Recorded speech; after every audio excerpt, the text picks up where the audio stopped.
and Spain are announcing that we recognise the state of Palestine.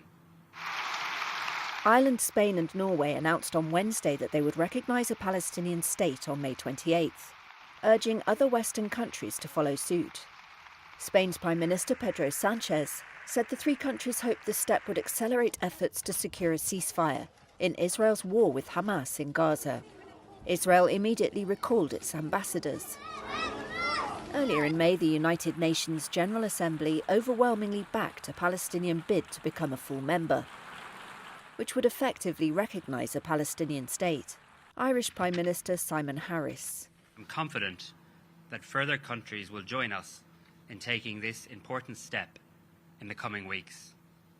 This is an historic and important day for Ireland and for Palestine. The decision was welcomed by the Palestinian Authority, which exercises limited self-rule in the Israeli-occupied West Bank, and by Hamas, which rules the Gaza Strip. But Israeli Foreign Minister Israel Katz said the recognition undermined Israel's right to self-defense and efforts to return the 128 hostages being held by Hamas.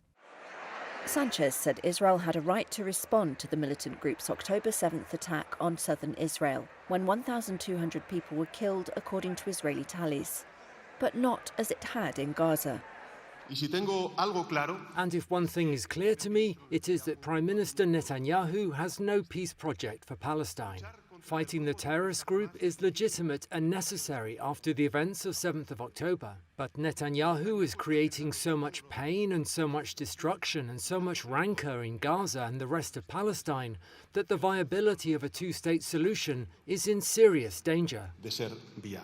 At a pro-Palestinian solidarity camp in Madrid, students mostly welcomed the announcement, but warned it wasn't enough. Danielle Mayer-Richard. These are empty words. It does us no good to recognise the Palestinian state if you continue to sell arms to Israel when a genocide is taking place. We demand an end to these empty gestures and call for the immediate cut-off of relations with Israel now and stop the arms trade, because genocide is being committed with these weapons and we do not want to be complicit in genocide. European states have varied in approach. France said on Wednesday conditions were not yet met to recognise Palestine as a state.